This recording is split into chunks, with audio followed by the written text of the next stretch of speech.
नमस्कार विद्यार्थी मित्रांनो, बृहन्मुंबई महानगरपालिका शिक्षण विभाग व्हर्च्युअल ट्रेनिंग सेंटर, मी विश्वास टोंबरे व्हर्च्युअल शिक्षक आपले स्वागत करतो।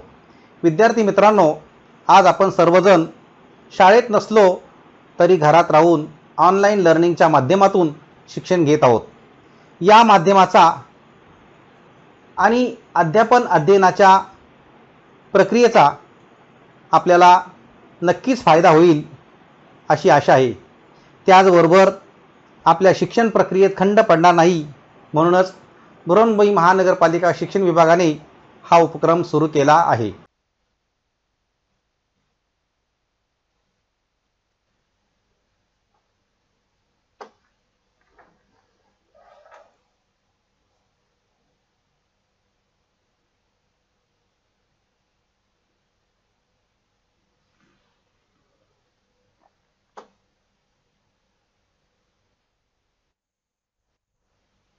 आज आपण इयत्ता तिसरी आपला विषय आहे परिसर अभ्यास। या परिसर अभ्यास या विषयामध्ये आज आपण पाठ क्रमांक 14 स्वयंपाकघरात जाऊया। पाठ क्रमांक 14 स्वयंपाकघरात जाऊया या पाठाच्या बाबत आपण आज माहिती घेणार आहोत। या पाठामध्ये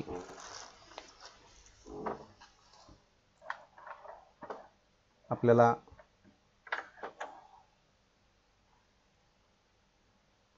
स्वयंपाकघरामध्ये आपण सर्वजण अनेक प्रकारच्या वस्तू पदार्थ पाहत असतो। बरोबर, स्वयंपाकघर हे आपल्या सर्वांचं आवडतं अशा प्रकारचं एक घर असतं आणि ती जी आवड असते ही आवड अगदी लहानापासून मोठ्यांपर्यंत सर्वांनाच ते आवडीचं घर असतं। याचं कारण आपल्याला माहीत आहे, कारण स्वयंपाकघरामध्ये अनेक प्रकारच्या वस्तू असतात, अनेक प्रकारचे पदार्थ केले जातात। विशेषतः तळलेले पदार्थ हे आपल्या आवडीचे असतात, गोड पदार्थ हेही आपल्या आवडीचे असतात आणि हे पदार्थ कधी तिखट चवसुद्धा त्यातून आपल्याला मिळत असते। म्हणजे एकंदरीत स्वयंपाकघरामध्ये आपल्याला तळलेले पदार्थ, गोड पदार्थ आणि तिखट परंतु चवदार अशा प्रकारचे पदार्थ मिळत असतात आणि हे सर्व पदार्थ स्वयंपाकघरामध्ये केले जातात। विशेष म्हणजे आपला सकाळचा जो नाश्ता असतो त्या नाश्त्याचे पदार्थसुद्धा स्वयंपाकघरातच केले जातात। म्हणून हे जे स्वयंपाकघर आहे हे स्वयंपाकघर आपल्याला सर्वांना आवडत असतं। तुम्हालाही ते आवडत असेल का? तुम्ही सुद्धा स्वयंपाकघरामध्ये ज्या काही वस्तू तयार होतात, जे काही पदार्थ तयार होत असतात ते तुम्ही पाहत असाल। आपली आई, आपली बहीण किंवा इतर कोणी, काकी, मामी हे सर्व पदार्थ तयार करताना आपण ते पाहत असतो आणि त्याची जी काही चव असते, ही चवसुद्धा, जो काही स्वाद असतो खाण्याचा, हे सुद्धा आपण घेत असतो। ह्या सगळ्या बाबी जर आपण पाहिल्यात तर हे स्वयंपाकघर सर्वांनाच आवडत असतं। मग आता या स्वयंपाकघरात तळलेले पदार्थ केले जातात, परंतु हे आवडीचे जे काही पदार्थ आहेत ते खायला कोण देतं? म्हणून मगाशी सांगितलं, आई, ताई, आजी, काकी, मामी अशा यांनी ते बनवलेले असतात। आईने जे काही पदार्थ बनवलेले असतात त्यामध्ये खूप प्रेम असतं, कारण आई ही सर्वांची आई असते आणि सर्वांसाठी तिने बनवलेलं असतं। म्हणून त्या बनवलेल्या पदार्थामध्ये आईचं प्रेम असतं। त्यामुळे आईने बनवलेला कोणताही पदार्थ हा रुचकर आणि स्वादिष्ट असतो. बालमित्रांनो,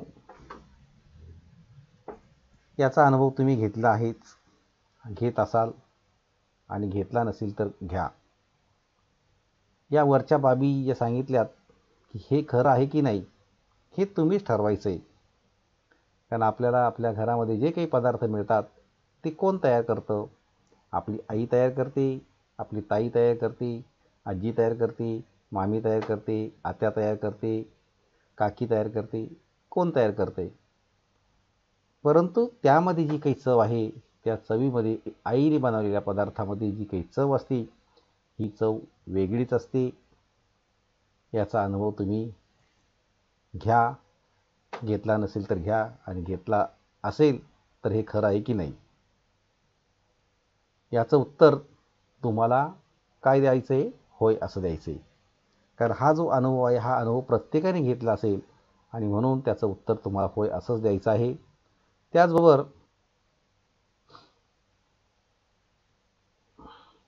स्वयंपाकघरामध्ये जे काही पदार्थ असतात त्या पदार्थांची जर नावं आपण पाहिली मग त्यामध्ये पुरी भाजी असेल, सर्व प्रकारच्या भाज्या असतील, वरण भात असेल त्यामध्ये सर्व प्रकारच्या डाळी असतील, आमटी असेल, उसळ असेल, मटकीची असेल, चण्याची असेल, वाटाण्याची असेल, अशा अनेक इत्यादी. भाकरी जर असेल बाजरीची असेल, ज्वारीची असेल, नाचणीची असेल, तांदळाची असेल,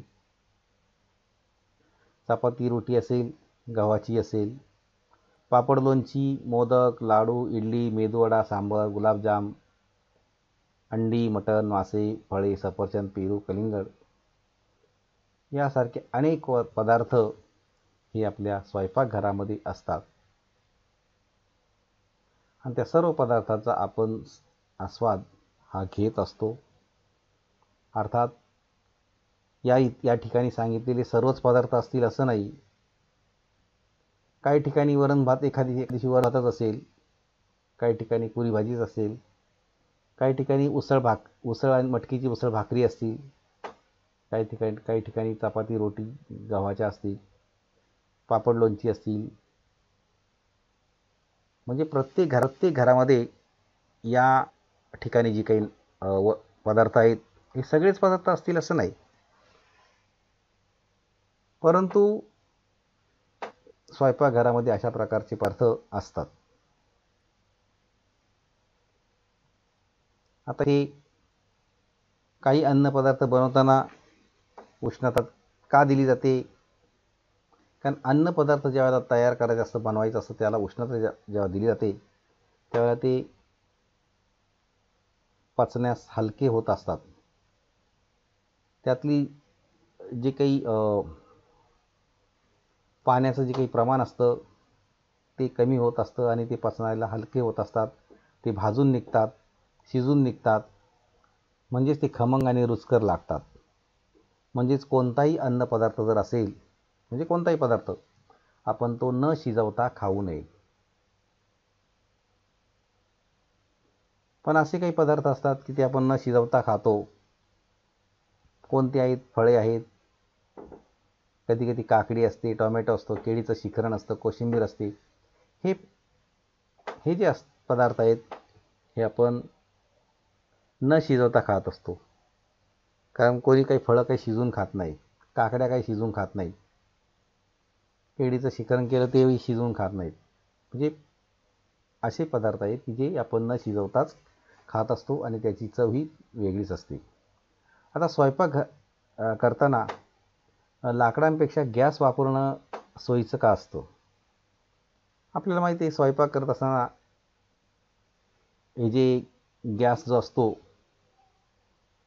गॅस म्हणजे सिलेंडर, हा जो गॅस असतो तो सहजपणे पेटू शकतो. त्याचा धूरही होत नाही. परंतु या ठिकाणी जर लाकडं वापरली स्वयंपाकासाठी तर त्या लाकडांचा धूर मोठ्या प्रमाणामध्ये होत असतो आणि ही लाकडं लवकर पेटत सुद्धा नाहीत. त्यामुळे स्वयंपाक करणाऱ्या ज्या काही व्यक्ती असतात, आई असेल, काकी असेल, मामी असेल, ताई असेल, आजी असेल, यांना त्रास होऊ शकतो. कारण जर त्या ठिकाणी ते लाकडावर जर स्वयंपाक करत असतील तर त्याचा त्रास होतो. या ठिकाणी बघा चूल दाखवलेली आहे आणि त्या चुलीवर या भाकऱ्या भाजल्या जातात. म्हणजे अशा प्रकारे या ठिकाणी आपण जर हे चित्र जर पाहिलं तर त्या चित्रावरून आपल्या लक्षात येईल की चुलीवर कशा पद्धतीने भाकऱ्या केल्या जातात.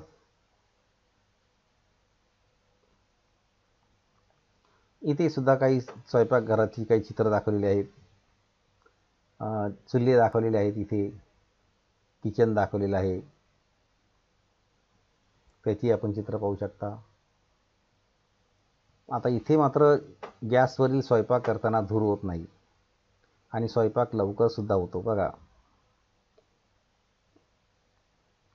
या चित्रांवरून आपण लक्षात येईल की इथे कुकरचा वापर केलेला आहे, गॅस शेगडी आहे आणि पुन्हा त्या पोळ्या ज्या आहेत त्या भाजण्यासाठी ग्रिलचा वापर केलेला आहे, जाळीचा वापर केलेला आहे. त्याच्यामुळे अगदी एकदम फुललेल्या आहेत दिसती ती पोळी आपल्याला. तर अशा पद्धतीने स्वयंपाकघरामध्ये जर अशा प्रकारची व्यवस्था असेल तर धूर मात्र होत नाही. आता इथे आपल्या सर्वांच्या आवडीचे पदार्थ आहेत. हे सगळे गोड गोड पदार्थ आहेत आणि हे सगळे पदार्थ आपल्या काही घरामध्ये आपण तयार करणार नाही. परंतु जेव्हा आपण बाजारामध्ये किंवा हॉटेलमध्ये किंवा या ठिकाणी जेव्हा जातो तेव्हा अशा प्रकारचे पदार्थ आपल्याला मिळतात. परंतु हे सगळे पदार्थ आपल्या आवडीचे आहेत. त्यानंतर इथे काही फळं दिलेली आहेत आणि त्या फळावरून आपण भाज्या पण आहेत त्या ते बघू शकतो.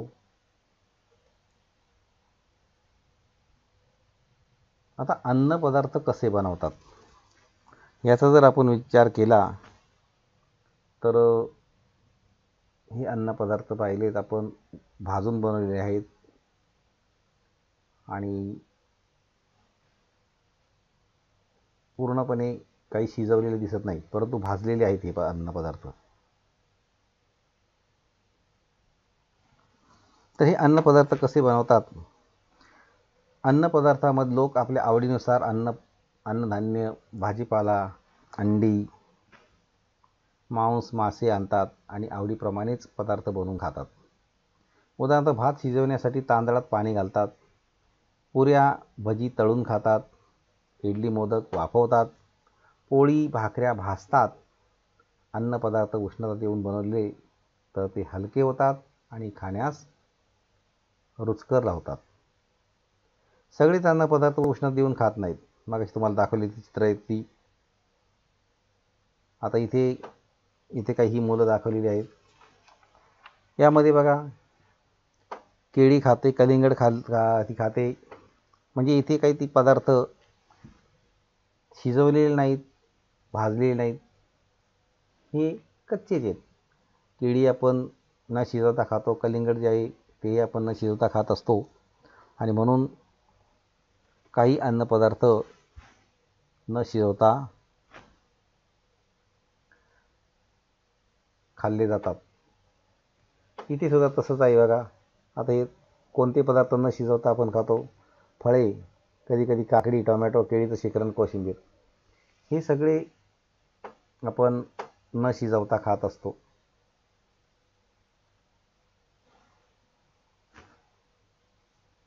त्यानंतर काही ज्वलनशील पदार्थ असतात. आता ज्वलनशील पदार्थ म्हणजे काय त्याचा जर आपण विचार केला तर जो पदार्थ जळू शकतो त्या पदार्थाला ज्वलनशील पदार्थ म्हणतात. उदाहरणार्थ कापूर ज्वलनशील पदार्थ आहे, परंतु पाणी जळू शकत नाही, हे आपण लक्षात घ्यायचं आहे. नंतर दुसरा भाग आहे तो म्हणजे इंधन. उष्णता मिळवण्यासाठी जो ज्वलनशील पदार्थ सोयीस्करपणे वापरला जातो त्यास इंधन असं म्हणतात. उदाहरणार्थ गॅस, दगडी कोळसा इत्यादी. म्हणजेच ज्वलनशील पदार्थ आणि इंधन यातला जो काही फरक आहे, हा फरक आपल्या लक्षात आला असेल का जो पदार्थ जळू शकतो त्याला ज्वलनशील पदार्थ असं म्हणतात. मग त्यामध्ये कापूर हा ज्वलनशील पदार्थ आहे, पण त्याच ठिकाणी जर पाणी आपण पाहिलं तर पाणी मात्र जळू शकत नाही, हे आपण लक्षात घ्यायचं आहे. आता इंधन म्हणजे काय, तर उष्णता मिळवण्यासाठी जो ज्वलनशील पदार्थ सोयीस्करपणे वापरला जातो त्याला इंधन असं म्हणतात. मग त्यामध्ये गॅस आहे, दगडी कोळसा यासारखी. तर अशा रीतीने ज्वलनशील पदार्थ आणि इंधन यातला फरक आपण पाहिलेला आहे. आता अनेक ठिकाणी घरांमध्ये काय वापरला जातो, इंधन म्हणून गॅस वापरतात. आणि हे इंधन कसं असतं, वापरण्यासाठी सोपंही असतं. जसं गॅस काय होतो, पटकन पेटतो आणि त्याचा धूरसुद्धा होत नाही, आणि म्हणून गॅसवर स्वयंपाक करताना वेळसुद्धा कमी लागतो. गॅसवर जेव्हा आपण स्वयंपाक करतो तेव्हा वेळसुद्धा कमी लागतो. तर काही लोकांकडे चुली असतात. तर इथे समजा चुलीचे चित्र तुमच्यासमोर दाखवलेलं आहे. चुलीमध्ये लाकडाचं सरपण वापरलं जातं आणि लाकडं पेटवणं हे जे काम असतं हे फार जिकिरीचं काम आहे. काही जण कोळशाची शेगडी वापरत असतात, कोळशापासून सुद्धा धूर होत असतो. काही जण सरपण वापरत असतात. मग सरपण म्हणजे काय, तर लाकडं तोडून चुलीचा वापर केला जातो. लाकडे तोडून त्या लाकडांचा वापर चुलीसाठी केला जातो, त्याला इंधन म्हणतात. आणि म्हणून ही लाकडे वापरली जातात, त्याला आपण सरपण असं म्हणतो. म्हणजे असं सरपण म्हणजे काय, तर जी लाकडं आपण चुलीसाठी वापरतात त्याला आपण इंधन म्हणून वापरली जातात, त्याला आपण सरपण म्हणतो. कारण त्या सरपणावरच, त्या इंधनावरच आपण काही लोक स्वयंपाक करत असतात.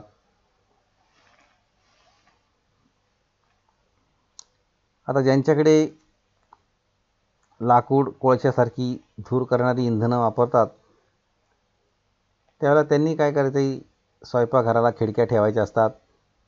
त्यामुळे उजेडही भरपूर मिळतो आणि त्या ठिकाणी जो काही धूर असतो हा धूरसुद्धा साचत नाही. आता इथे जर आपण पाहिलं तर यामुळे काय होतं, धूर होतो. हे चुलीचे प्रकार आहेत. चुल्याचे वेगळ्या प्रकारचे चुली आहेत आणि त्यांचा मात्र धूर मोठ्या प्रमाणात होत असतो.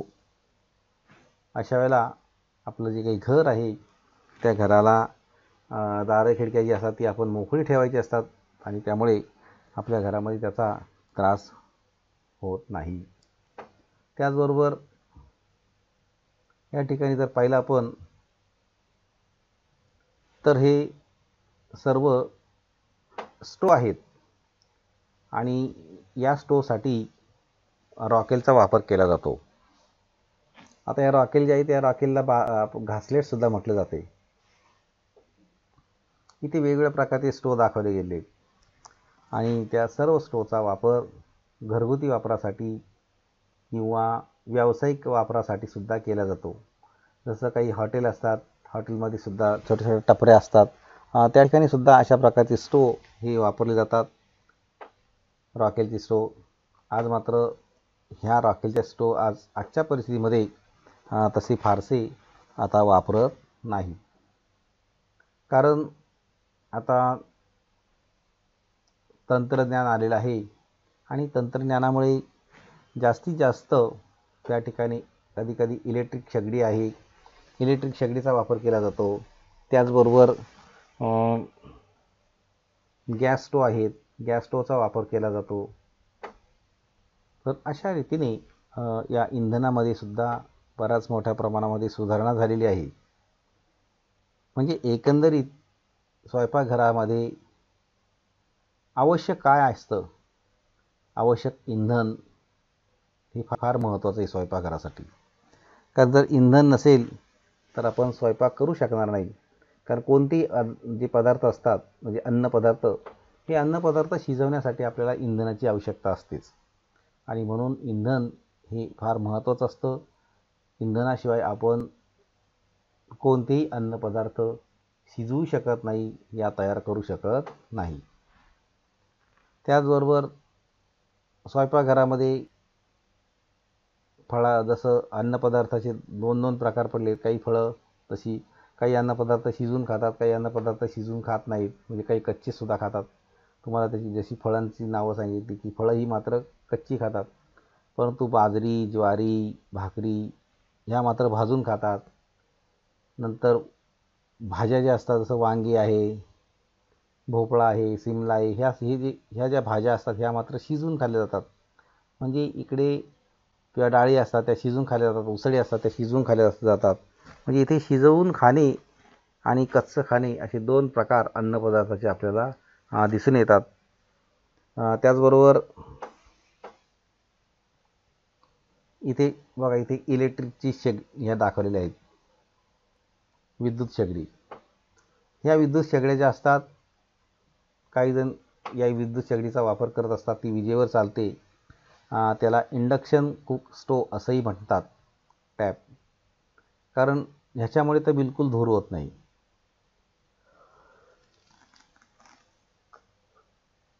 परंतु स्वयंपाक मात्र ह्याच्यामुळे काय होतं, लवकर आपण करता येत नाही आपल्याला, कारण याचं लिमिट असतं आणि याच्यासाठी त्या पद्धतीची भांडी लागतात.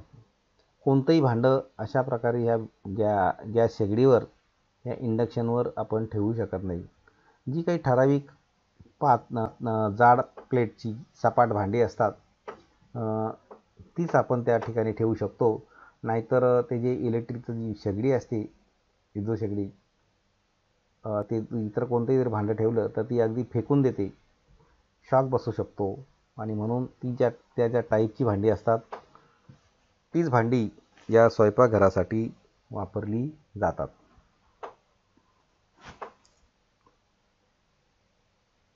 आता इथे सुद्धा चित्र दाखवलं, बायोगॅसचं एक चित्र दाखवलं बघा. आता बायोगॅस, आता काही जण या बायोगॅसचा वापर करतात आणि सौर ऊर्जेवर चालतं ते, त्याला सौर चुली असे म्हणतात. आपल्याला माहिती आहे की सौर ऊर्जेवर घराला काही घरं असतात त्या ठिकाणी मोठमोठ्या अशा प्लेट्स दाखवल्या जातात. हे ज्या प्लेट्स आहे ना, अशा प्लेट्स लावलेल्या असतात. मोठे मोठे हॉटेल असतात, काही घरं असतात तिथे प्लेट्स असतात आणि त्याद्वारे त्या ठिकाणी अशा प्रकारची ही एक विद्युतसारखी म्हणजे एक यंत्रणा असते. आणि वॉटर हीटरसुद्धा असतात त्या या सौर ऊर्जेवर चालणारे.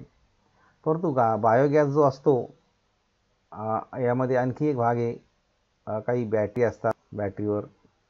परंतु काही गॅस असतात की ज्या ठिकाणी जसं गोबर गॅस म्हणतात त्याला, म्हणजे शेणापासून तो गॅस तयार केला जातो.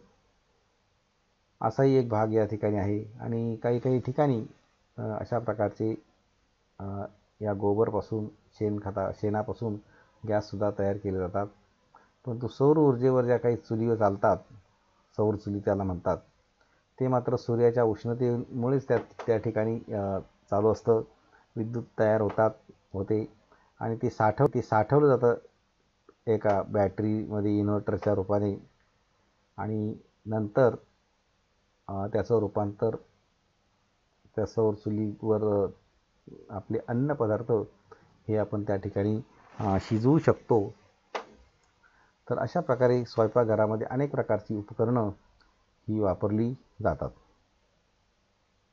आता बघा, इथे गॅसचे चुल्हे दाखवलेत अनेक प्रकारचे, मागाशी सुद्धा दाखवले होते, पण इथे गॅसची जी काही चुल्हे असतात ते अनेक प्रकारचे दाखवले गेलेले आहेत.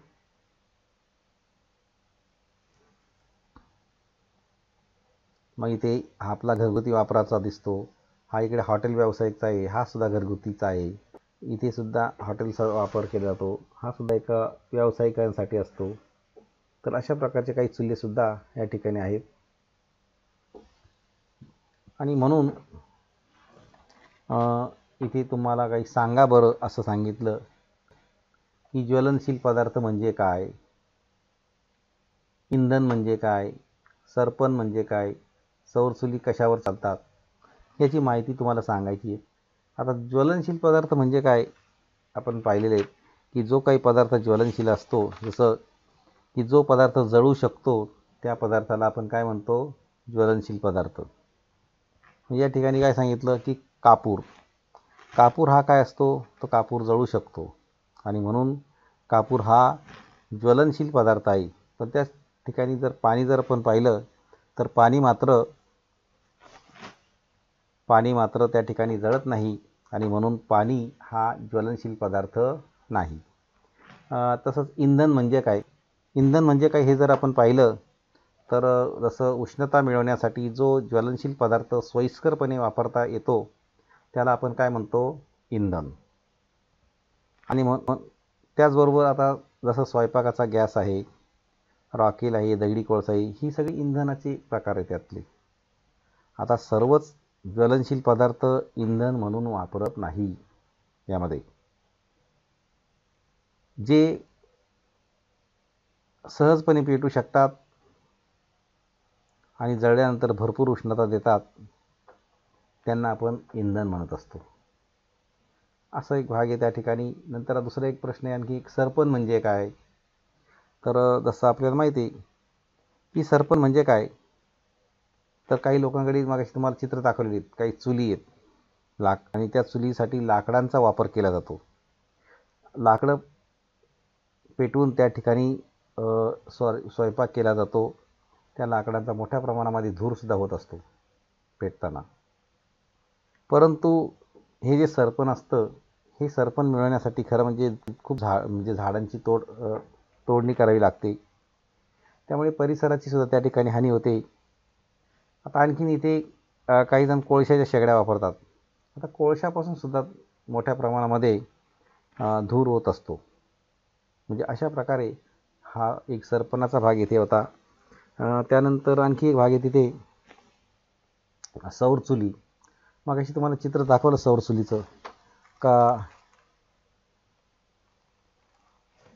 सौर चुलीवरचं चित्र दाखवलं होतं की सूर्याच्या उष्णतेवर त्या सूर्याची उष्णता एका प्लेट्सद्वारे साठवली जाते आणि त्यापासून जी काही जसं इन्व्हर्टरच्या रूपाने ती ऊर्जा साठवून त्याचा वापर केला जातो आणि त्या सौर चुली या सूर्याच्या उष्णतेवर चालत असतात.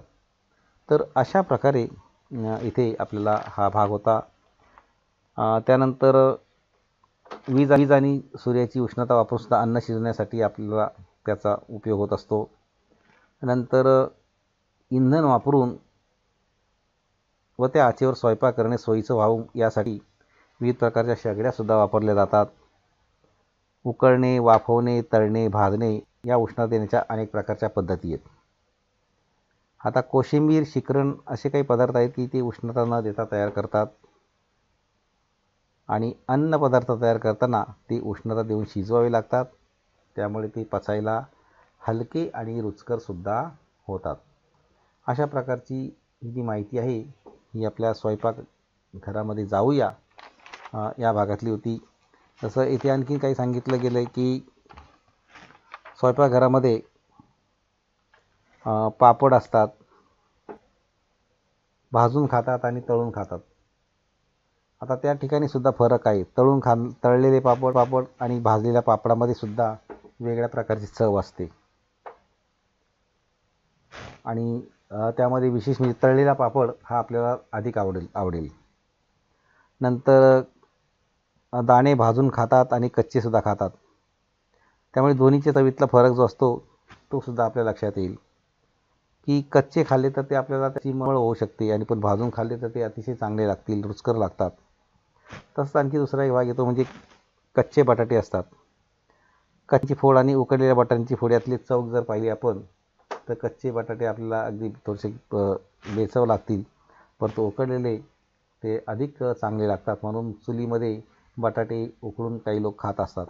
म्हणजे अशा पद्धतीने स्वयंपाकघरामध्ये जे काही पदार्थ आहेत त्याची चव आपण कशी घ्यायची हे आपल्यावर अवलंबून असतं. म्हणून स्वयंपाकघर या घटकाची बरीचशी माहिती देण्याचा प्रयत्न करण्यात आलेला आहे. आपणही या घटकाचे व पाठाचे वाचन करायचे आहे आणि पाठ्यपुस्तकात दिलेले जे प्रश्न आहेत त्या प्रश्नांची उत्तरं सोडवायची आहेत. त्याचबरोबर आपल्याला मी काही प्रश्नसुद्धा दिलेले आहेत, ते प्रश्नसुद्धा आपण सोडवायचे आहेत आणि याबरोबरच या पाठाच्या आपल्या प्रतिक्रिया आपण बृहन्मुंबई महानगरपालिकेच्या यूट्यूब चॅनलवर जरूर कळवायच्या आहेत. धन्यवाद.